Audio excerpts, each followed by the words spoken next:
दक्षिणा में मांगा तो उन्होंने अश्वमेधी घोड़े ही मांगे।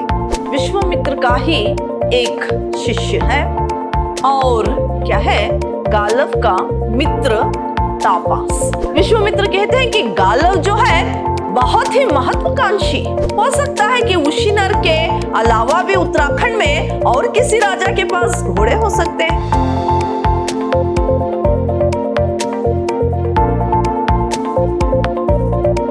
प्रणाम, मैं रिहाना यस, अति उत्तम विद्याश्रम की हिंदी प्रवक्ता। मेरे 4th सेम के जितने भी बीकॉम के विद्यार्थी हैं, आज मैं आपको जो आपका नाटक साहित्य से माधवी नाटक है, ये जो आगे का नाटक है, जो अंक दूसरा और दृश्य 4वां जो है, इसके बारे में आज मैं आपको जानकारी दूंगी। आपका जो पिछली कक्षा में जो नाटक हुआ था, यानी जो अंक 2 और दृश्य 3 में हमने देखा था कि गालव और माधवी दिवोदास के काशी के जो राजा हैं वहां पर जाते हैं और काशी नरेश के पास भी 200 घोड़े हैं और माधवी अब उनके रानीवास में रहने लगती है। ये दिवोदास जो हैं वो रसिक राजा हैं और इनकी पहले ही क्या है 17 बेटियां हैं, फिर भी बेटे के लिए जो बेचैन थे, अब माधवी से उनको, यानी माधवी जो चक्रवर्ती राजाओं को जन्म देने वाली थी, अब दिवोदास क्या है माधवी को अपना लेते हैं। फिर यहाँ पर जो भृगु मुनि है वो अनुष्ठान करने लगते हैं दिवोदास के लिए। उसका प्रभाव, वो अनुष्ठान का प्रभाव क्या होगा, इस तरह से दिवोदास क्या है, यानी शूरवीर चक्रवर्ती पुत्र प्राप्त होगा या नहीं, इसकी चिंता में दिवोदास रहते हैं। यहां तक क्या है दृश्य 3 अंक दूसरे से हुआ था। आज जो 4था दृश्य है वो इस प्रकार है कि विलक्षण लोगों की जो जीवन यात्रा है टेढ़े मेढ़े रास्तों से होते हुए ही चलती है। तो ऐसे ही जो विश्वामित्र है, गुरु विश्वामित्र को अश्वमेधी घोड़ों से ही, गुरु विश्वामित्र को अश्वमेधी घोड़े से ही इतना क्यों प्यार है? गुरु दक्षिणा में मांगा तो उन्होंने अश्वमेधी घोड़े ही मांगे, क्यों? ये सारी बातों को कथावाचक करते हुए ये दृश्य आरंभ होता है। देखिए यहाँ पर बड़ी विचित्र बात है। कहीं ऐसा तो नहीं कि सचमुच वे चाहते हो उनके पास सैकड़ों अश्वमेधी घोड़े हो, जाएंगे तो उनका गौरव बढ़ेगा।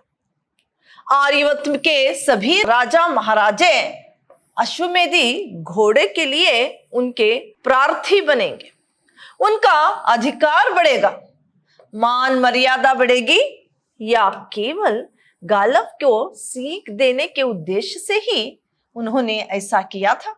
उसका दंभ तोड़ने के लिए? यदि ऐसा है तो क्या अभी तक उनका क्रोध शांत नहीं हुआ? गालव को वे कैसा दंड देना चाहते हैं, या सचमुच वे कोई व्यूह रच रहे हैं? यहां पर इन्होंने अश्वमेधी घोड़े ही क्यों मांगे गुरु दक्षिणा में? क्या सचमुच वो चाहते हैं कि जितने भी अश्वमेधी घोड़े हैं वो सब इन्हीं के पास रहे और राजा महाराजा लोग उनसे क्या है घोड़े मांगने के लिए आए? और क्या वो सचमुच गालव का जो गर्व था उसे तोड़ना चाहते थे, या गालव की परीक्षा लेना चाहते थे? ये सारी बातों के प्रश्न इन्हीं कथावाचक कर रहा है। साथ ही साथ कह रहे हैं कि ये सब एक यानी गालव का गर्व तोड़ने के लिए, या क्या है सारे अश्वमेधी घोड़े इन्हीं के पास हो इस इच्छा से, या कोई चक्रव्यूह रच रहे हैं? तो कथावाचक जो है, जो अंक 3 है दृश्य 4 में, इस सारी बातों के प्रश्न करते हैं। तभी क्या है एक आदमी वहां पर बताता है कि ये कैसा शोर है। दूसरा आदमी क्या है, वहां पर घोड़े भागे जा रहे हैं, देखा, यही अश्वमेधी घोड़े। अरे कितने सुंदर है ये सब, कहां से आए, कहां भागे जा रहे हैं। वह आदमी इधर आ रहा है, वह हमें बताएगा। देखिए यहां पर घोड़ों का शोर होता है, तो एक आदमी ने बोला कि कैसा शोर है, तो दूसरे ने कहा कि ये अश्वमेधी घोड़े क्या है, दौड़े चले आ रहे हैं। फिर ये अरे वो आश्चर्य से कहता है कि अरे कितने सुंदर हैं ये घोड़े, कितने सुंदर हैं, ये सब घोड़े बहुत ही सुंदर है, कहां भागे जा रहे हैं। तो वहां पर एक आदमी कहता है कि वो जो हाँकता हुआ आदमी आ रहा है, यानी एक आदमी आ रहा है, वो इधर ही आ रहा है, वही हमें बताएगा कि ये घोड़े कहां जा रहे हैं। तो वो आदमी वहां पर आता है, सभी लोग थोड़ा सा पीछे हट जाते हैं। अब उस आदमी से पूछने पर ये घोड़े किसके हैं भाई, कहां जा रहे हैं, तो बताते हैं कि ये सारे घोड़े जो हैं ब्राह्मणों के घोड़े हैं। ये जो सारे घोड़े जो हैं वो ब्राह्मणों के घोड़े हैं। और ब्राह्मणों के घोड़े, कौन से ब्राह्मणों के? ब्राह्मणों के घोड़ों से क्या काम? ये एक बहुत बड़ी दुर्घटना घटी है। क्या? उस आदमी से पूछने पर पता चलता है कि ये ब्राह्मणों के घोड़े हैं और क्या है, वो दौड़े चले आ रहे हैं। तो फिर से उसे पूछा जाता है कि ब्राह्मणों को घोड़ों से क्या काम? तो वो बताता है कि ये एक दुर्घटना घटी है। वो दुर्घटना क्या है? पूछने पर पता चलता है कि पीछे वितस्ता नदी में भयंकर बाढ़ आ गई है। अनेक गांव कस्बे बाढ़ की लपेटे में आ गए हैं और उसी बाढ़ में सैकड़ों अश्वमेधी घोड़े भी बह गए। ब्राह्मण इन्हें आंग के लिए जा रहे थे। वितस्ता नदी को पार करने लगे तो अधिकांश घोड़े उसमें डूब गए। देखिए यहाँ पर जो ब्राह्मण हाँकते हुए जो घोड़े लेकर आ रहे थे, तो वितस्ता नदी जो है वो पार करते वक्त वहां पर बाढ़ आ गई, बहुत सारे कस्बे और गांव भी डूब गए और घोड़े जो भी क्या है, अधिकांश बहुत सारे घोड़े उसमें डूब गए हैं। यही दुर्घटना घटी है। फिर घोड़े कहां से लाए जा रहे थे? ये वे घोड़े हैं जो बाढ़ में से बचकर निकल आए हैं। तुम्हारी बात हमारी समझ में नहीं आई। ये ब्राह्मणों के घोड़े, राजा गाधी ने एक यज्ञ रचाया था। वो यज्ञ संपन्न होने पर राजा गाधी ने ब्राह्मणों को ये 1000 अश्वमेधी घोड़े दान स्वरूप दिए थे।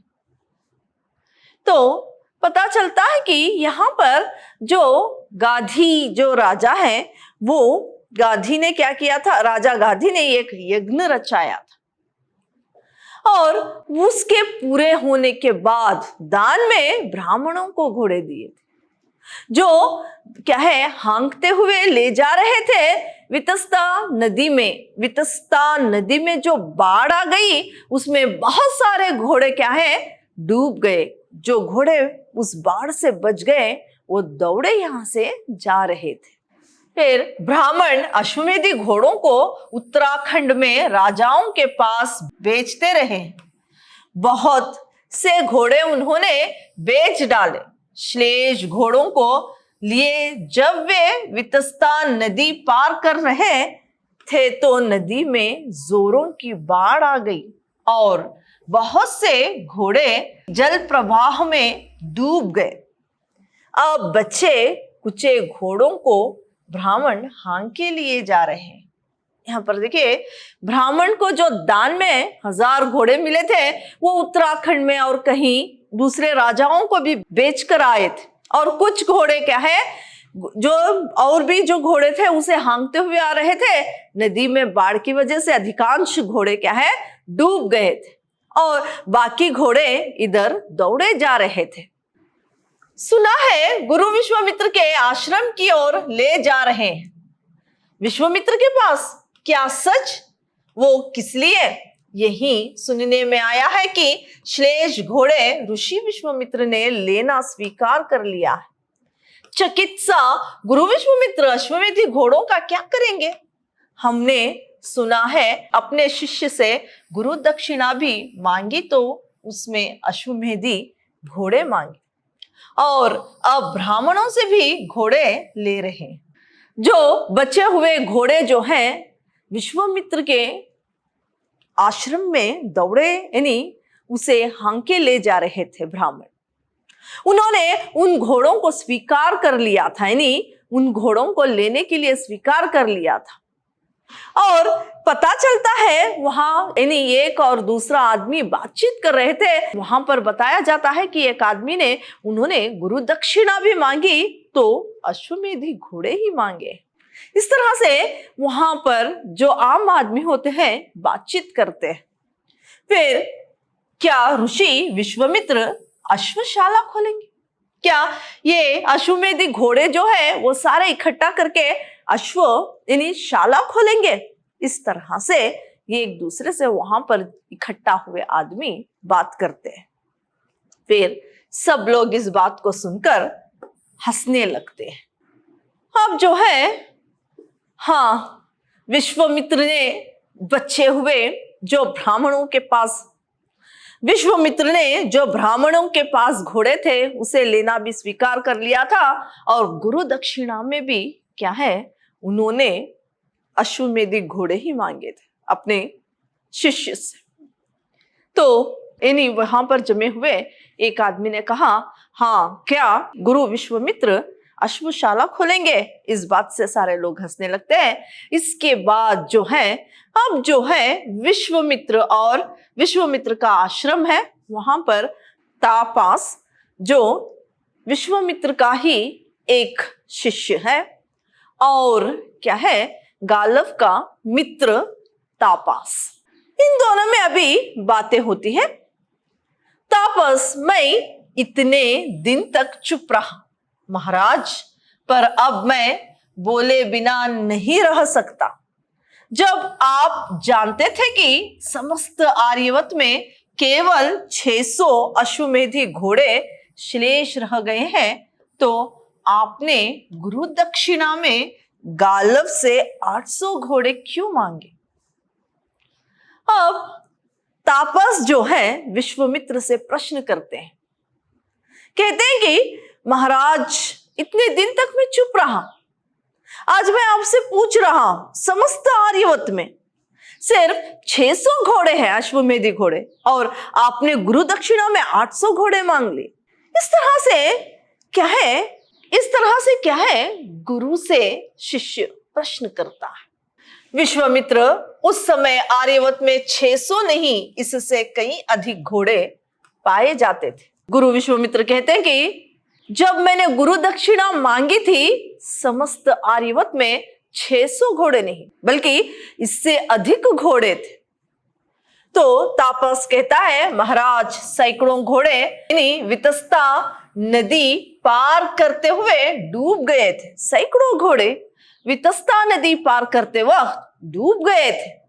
फिर जानता हूं ऐसा बाद में हुआ था, और श्लेष घोड़े आपके आश्रम में पहुंच चुके हैं। ठीक है, इन घोड़ों को भी आपने ले लिया तो गालव को श्लेष घोड़े कहां से मिल पाएंगे?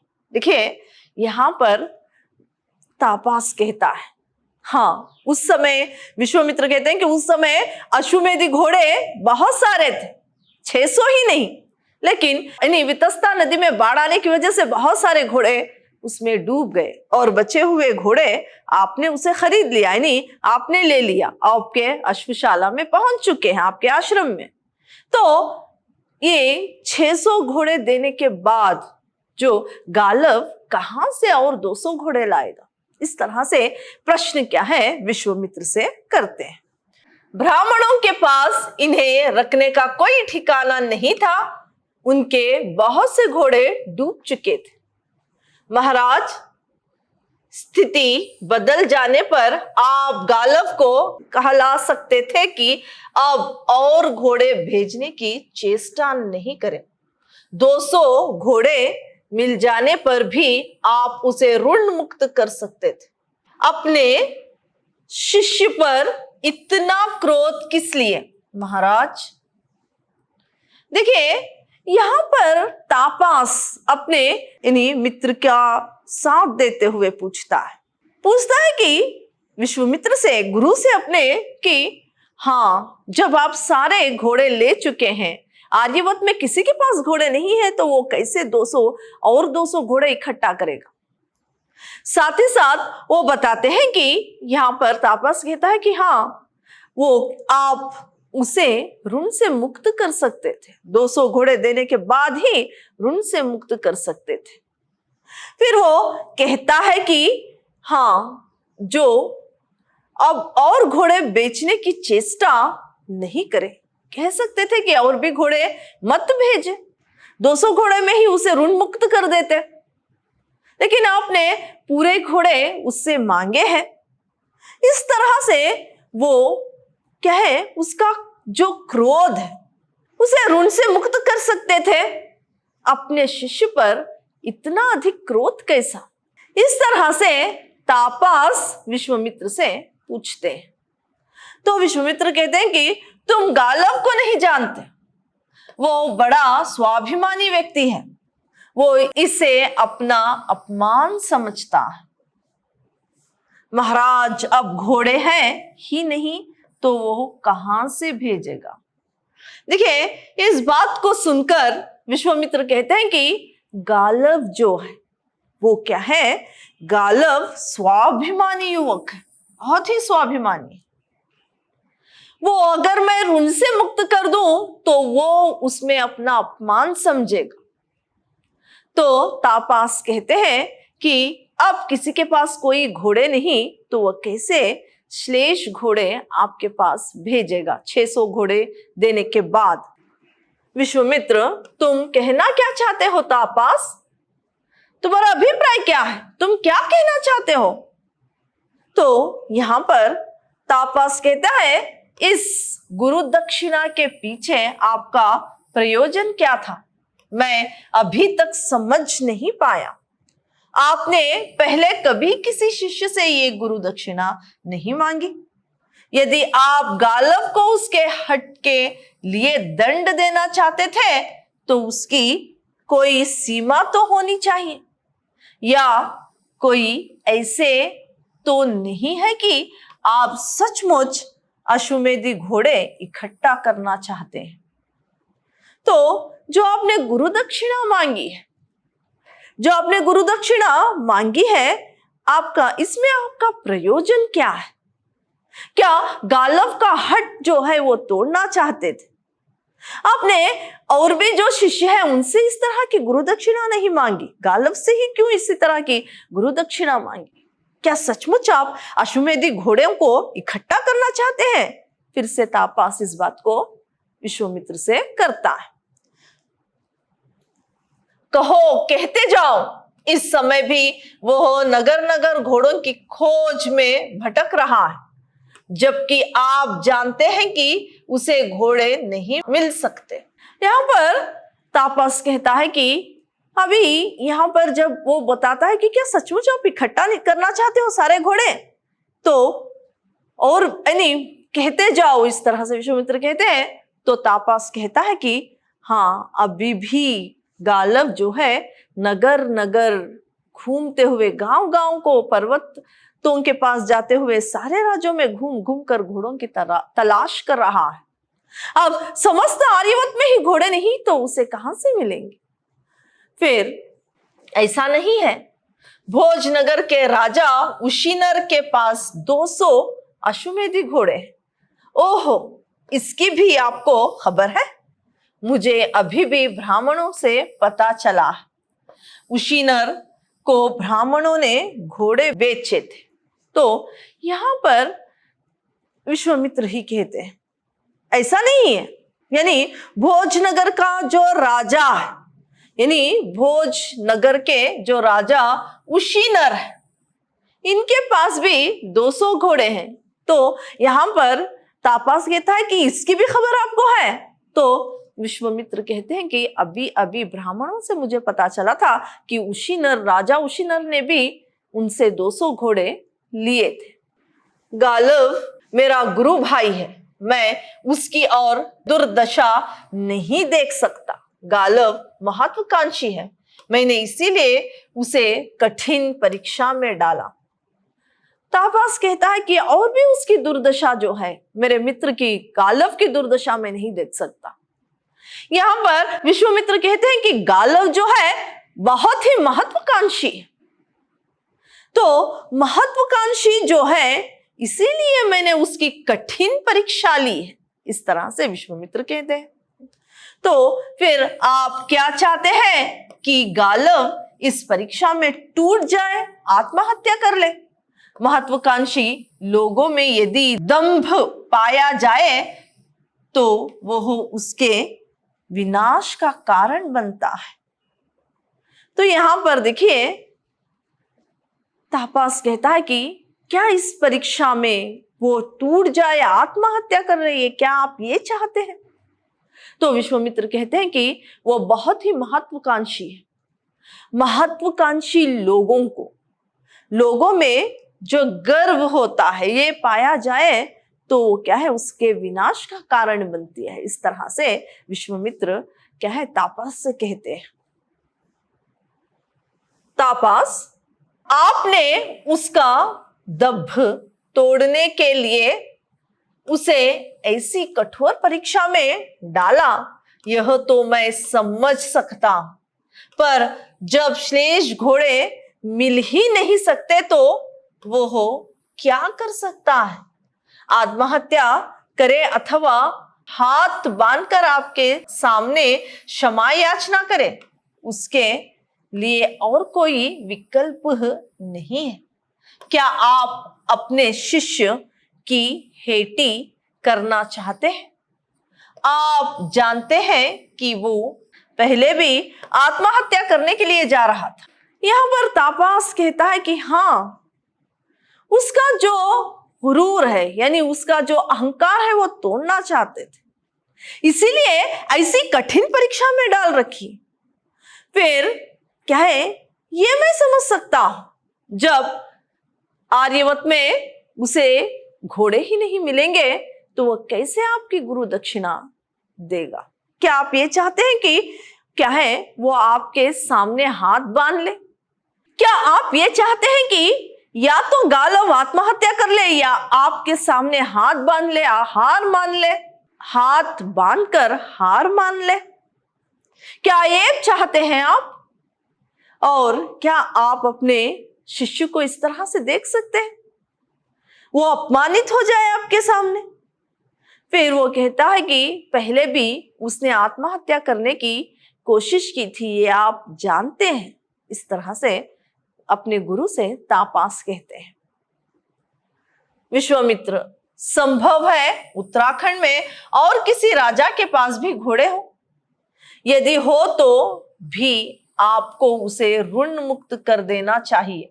आप यह भी जानते हैं कि जिस माध्यम से इन्हीं घोड़े जुटा रहा है वो एक युवती है। यहाँ पर विश्वामित्र कहते हैं कि हाँ, हो सकता है कि उशीनर के अलावा भी उत्तराखंड में और किसी राजा के पास घोड़े हो सकते हैं और किसी और के पास भी घोड़े हो सकते हैं। और यहाँ पर तापास कहता है कि अगर किसी के पास घोड़े हो तो भी आपको उसे ऋण मुक्त कर देना चाहिए। फिर वो कहते हैं कि जो गुरु दक्षिणा जोड़ने का जो साधन है, वो जो आधार है, वो एक युवती है। आपको उसे ऋण से मुक्त कर देना चाहिए अपने शिष्य को। तो यहां पर विश्वामित्र कहते हैं कि जानता हूं ये याति की कन्या, जो युवती है वो कौन है ये भी जानता हूं, वो है ये याति की कन्या, ये याति महाराज की कन्या। तो तापास कहता है कि वो कहां तक गालव का साथ दे पाएगी? वो अपने 2 बच्चे खो चुकी है, वो कहां तक उसका साथ दे सकती है?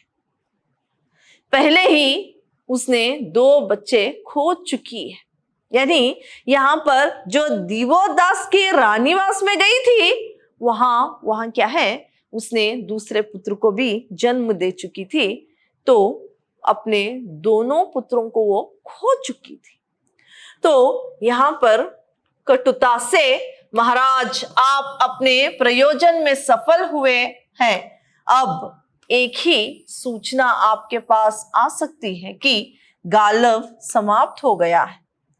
यहाँ पर बहुत ही क्या है, तापस कुटता से यानी क्रोधित से नहीं, बहुत ज्यादा ही दुख और क्रोध से वो कहता है कि नहीं महाराज, आपके पास एक ही सूचना आ सकती है कि गालव क्या है, समाप्त हो चुका है, मर चुका है, यही सूचना आपके पास आएगी। फिर विश्वामित्र, अपने को संयम करो तापस, अपने आप को संयम करो, संभालो तापस, इस तरह से कहते हैं। तापस, इसके अतिरिक्त कोई दूसरी सूचना नहीं हो सकती। मुझे क्षमा करे महाराज, मेरा मन अत्यंत दुखी है। गालव मेरा मित्र है, मैं उसे आत्महत्या करता हुआ नहीं देख सकता। मैं उससे मिलूंगा, जैसे भी होगा मिलूंगा। आप ना भी कहें तो भी मैं उससे कहूंगा कि वो अपने को ऋण मुक्त समझे।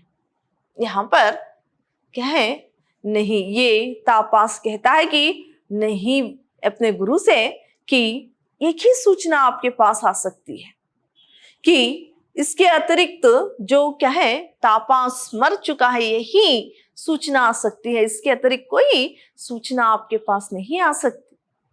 फिर अपने गुरु से कहता है कि आप अगर ना कहें तो भी मैं जाकर गालव को कहूंगा कि अपने आप को ऋण मुक्त समझे। नहीं, गुरु ने ऋण से आप यानी गालव को मुक्त कर चुका है, इस तरह से मैं जाकर उससे कहूंगा। अगर आप ना भी कहें तो भी मैं उसके पास जाऊंगा और अपने मित्र की और दुर्दशा में देख नहीं सकता, उसकी और भी दुर्दशा में नहीं देख सकता। इस तरह से तापस जो है विश्वामित्र से कहता है। यहां तक आपका जो दूसरा अंक था उसमें चौथा दृश्य है। अब अगली कक्षा में जो तीसरा अंक है उसके पहले मैं यानी पहला दृश्य जो है उसके बारे में मैं आपको जानकारी दूंगी। धन्यवाद।